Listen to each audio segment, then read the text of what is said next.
모든 지혜의 근원은 하나님이십니다. 성경 통독을 돕는 바이블 가이드입니다. 잠언 1장부터 3장을 읽습니다.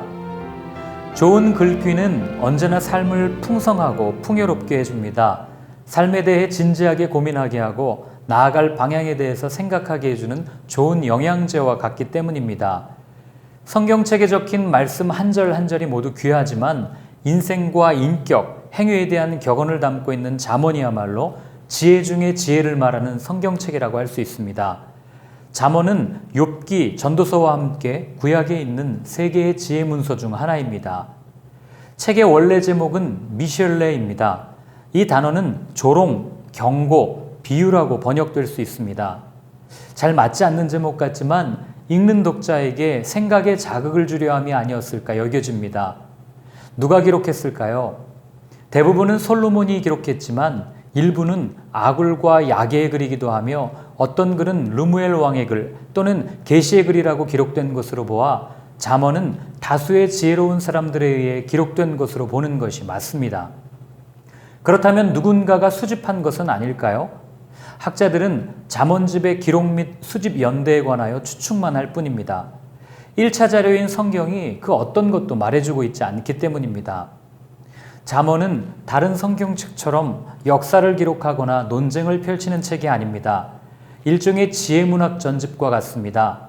전체적인 주제는 삶의 지혜이지만 어리석음, 죄, 선함, 재물, 가난, 언행, 겸손, 정의, 다툼, 사랑, 게으름, 친구, 가정, 삶과 죽음 이런 가르침들이 포함되어 있습니다. 이와 같이 실질적인 충고들이 포함되어 있지만 중심적인 관심사는 결국 인격 형성에 관한 것입니다. 따라서 잠언은 의로운 삶에 대한 강조와 불의한 사람들과 사귀지 말라는 경고, 그리고 주님을 경외하라는 명령으로 시작합니다. 잠언을 읽어가노라면 핵심 사상이 하나님을 경외하는 것이 지혜와 지식의 근본이라는 주장에 있음을 깨닫게 될 것입니다.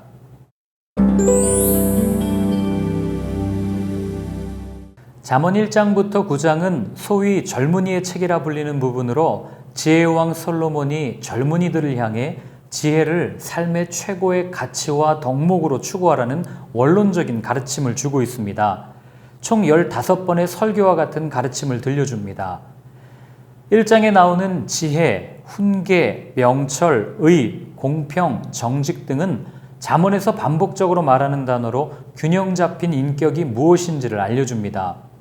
1절부터 6절은 잠언의 목적을 먼저 밝힙니다. 그리고 7절 여호와를 경외하는 것이 지식의 근본이거늘 미련한 자는 지혜와 훈계를 멸시하느니라라는 말씀은 성경 전체에서 말하고자 하는 바를 요약하고 드러냅니다.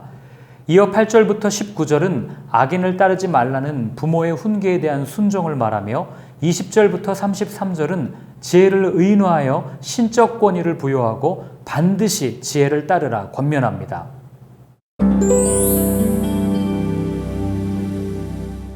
2장은 내 아들아 라는 말로 시작하는 솔로몬의 세 번째 설교로 1절부터 6절은 지혜를 얻기 위해 쏟아야 할 노력을, 7절부터 12절은 지혜로 말미암은 도덕적 유익을, 13절부터 22절은 부도덕한 자들을 멀리하라는 지혜의 가르침을 전하고 있습니다. 축복받는 삶을 원하지 않는 사람은 없습니다. 모두가 각자의 자리에서 봉사, 기도, 종교활동 등을 하며 축복을 바랍니다. 2장은 축복을 구하는 사람이 해야 할 행동 지침을 소개합니다. 이것이 3절에 지식을 불러구하다, 명철을 얻으려고 소리를 높이다, 4절에 찾고 구하다 라는 단어들로 표현되어 있습니다. 이처럼 지혜를 추구하는 사람은 의인의 길을 걷게 되며 필연적으로 하나님의 풍성한 은혜와 축복을 받게 됩니다.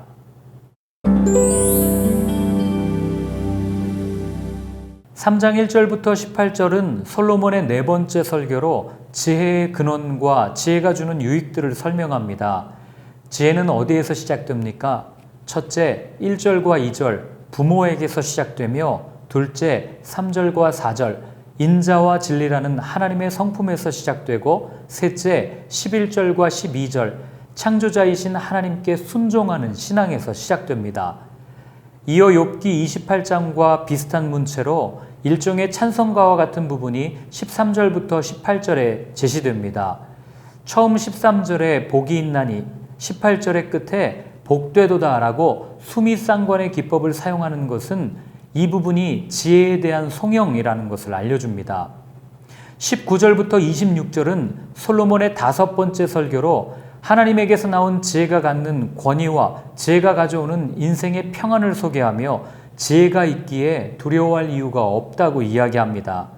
마지막으로 27절부터 35절은 솔로몬의 6번째 설교로 사람들과 좋은 관계를 맺어가는 방법을 알려주며 그런 삶을 살라고 권면합니다. 이웃에게 선을 베푸는 것이 곧 하나님의 복을 받는 삶임을 가르쳐주고 있는 것입니다.